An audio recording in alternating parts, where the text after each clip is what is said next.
everybody, and welcome back to my channel. For this project, I started out by painting my rock white as a base coat. I used the apple barrel. It's a flat white. I don't know if going with a flat paint is a good idea for this particular project. I did it knowing that flat paint can lift when you add color on top of it, so I had to be really careful of that. And a way to avoid lifting the white paint is to use one that's got a little bit of a gloss.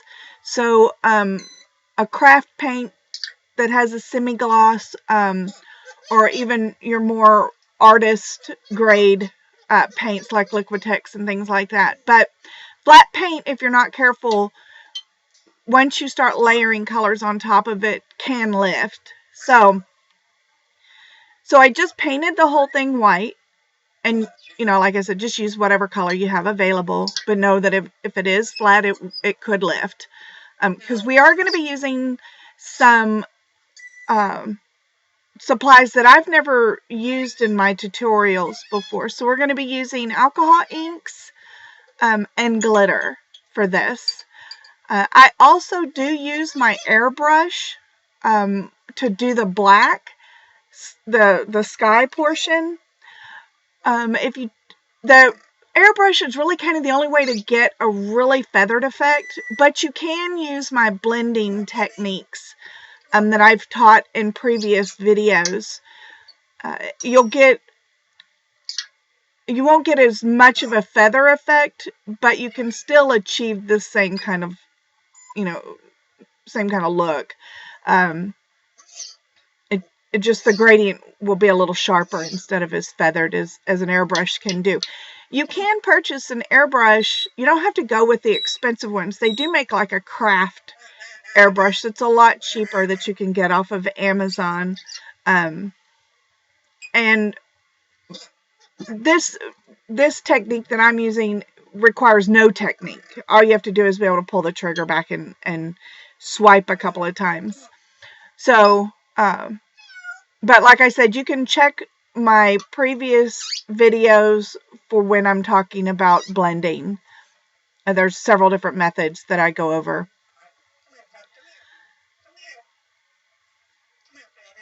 So once I got the white done, then I'm going to bring out my airbrush and fill it with black paint, and I'm going to do the black gradient for the sky.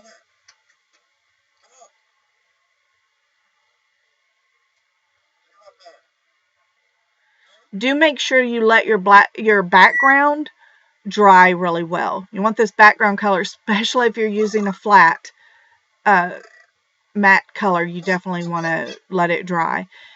So now I'm just taking some black airbrush paint, and I don't even buy airbrush paint because my airbrush gun is very finicky. I use my Liquitex Basics and I water it down to a very thin consistency, and that's what I use. So I'm going to airbrush the bottom portion, which you don't have to do. I just did it to speed things up, and then the top portion. So you want to leave the center portion white, and the top and at least the one section of your rock, you need to have that blended section between the white and the black. And if you're not using an airbrush, I would just worry about doing the one stripe. Don't do the bottom stripe, because you can just paint that in. That's not going to be an issue. So just do a blended gradient between the black and the white, doing whatever method you're comfortable with. So now we're going to start on doing the center section, and I'm using alcohol inks, and I just use kind of a teal color, a purple, a magenta, and a blue. The first color is the teal. I believe it's Stream. And then there's a blue, purple, and a magenta. But I really wanted to use a green instead of a teal, but I didn't have a green, so I had to order some new alcohol inks so that if I ever do another project like this, I'll have green. I have very limited alcohol inks. I think I have 4 or 5, so just use whatever you have on hand. You can use any color. I just think green is a very common color in the Northern Lights, and I didn't really have that, but I just made do with what I had. And then I had these little sponges, these sponge daubers. To be honest, I started out with the sponge daubers, and then at the very end, I went to a paper towel to do the blending, and a paper towel may actually be easier to use with the alcohol inks. I'm not 100% sure, but I had a lot of luck with that paper towel at the very end blending. So I think if I did this again, I would try the paper towel. Definitely wear gloves. I didn't, and I ended up with ink all over my fingers. And, you know, it stains. It does come off, but, you know, I already get messy enough as it is. I just think wearing gloves with alcohol ink is a little cleaner. So I'm using alcohol inks, and then I also have an alcohol blending solution, which is different than just straight alcohol. And I use that at the very end to kind of blend the colors together. And the blending solution will also help lighten it if you get it too dark. So I started with the teal, and I'm just kind of doing, you know, diagonal stripes and overlapping the black. I wasn't too worried about if I overlapped the black or not.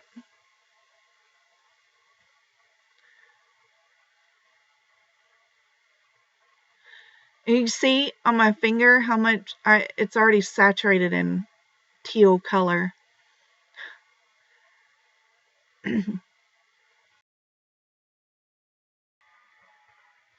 So I'm going to speed this section up. I just swipe my colors up kind of at a diagonal angle using this sponge dauber. And then I go over it a couple of times until I get the desired saturation.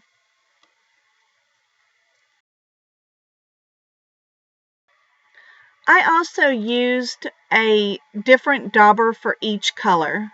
So I had a dedicated dauber for each color.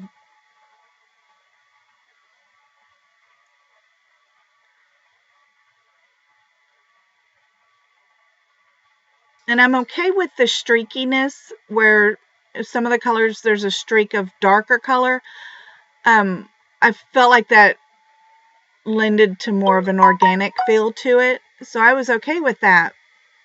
I'm using just a heat gun to speed up the drying process.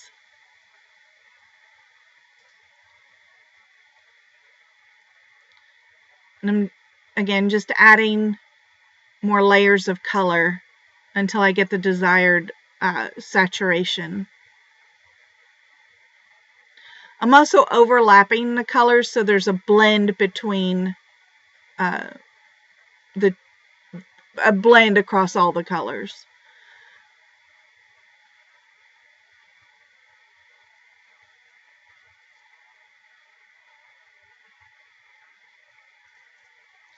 I'm going to dry it one more time.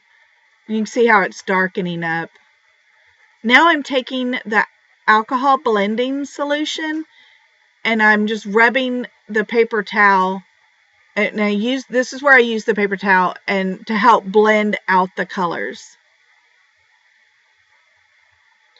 So now I'm going to take just some Liquitex Mars Black paint, and I'm going to start painting in my trees. So now for the trees, I just use kind of a little dabbing motion, and I just kind of go down in a zigzag pattern, increasing the branches as I go down. And that kind of gives you that pine tree look. And you want to vary the height and width of your trees as you go across.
And you don't want to fill in the tree solid. You want that background to show through the branches a little bit.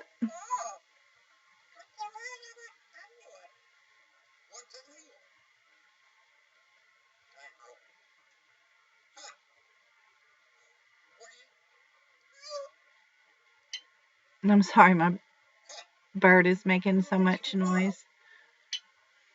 Hopefully she's not too distracting.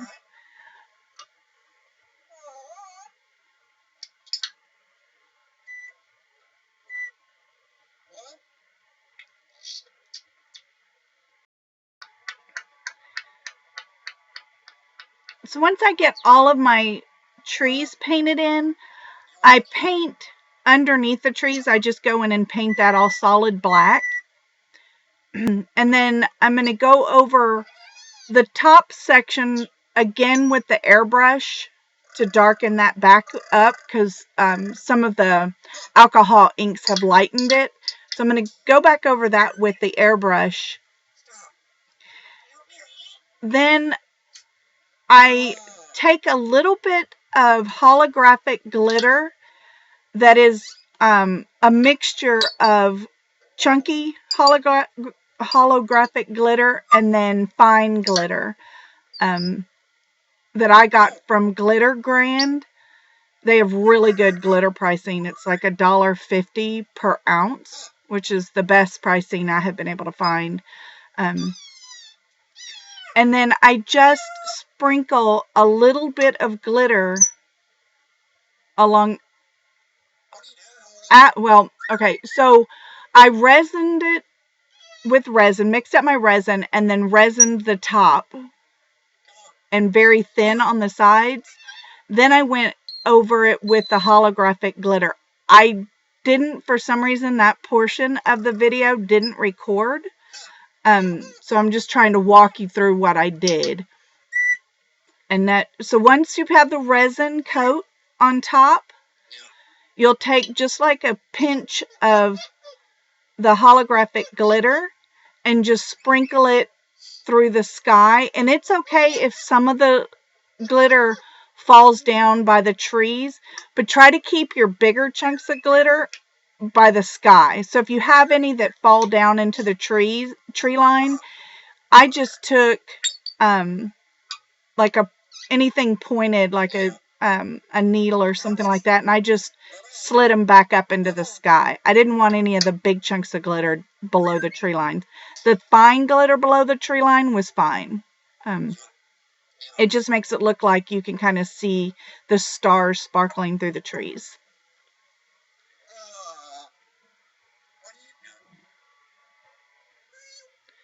So now I'm just going in and painting in the portion below the tree line. I'm just going to paint that in solid black.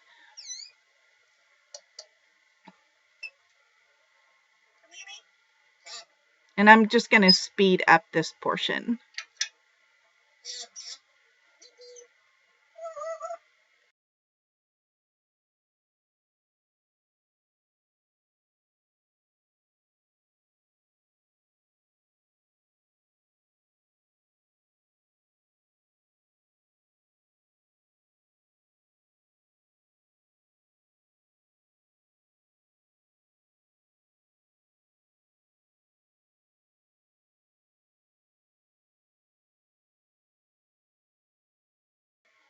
So here's the finished rock, and so you can see where I have the larger glitter.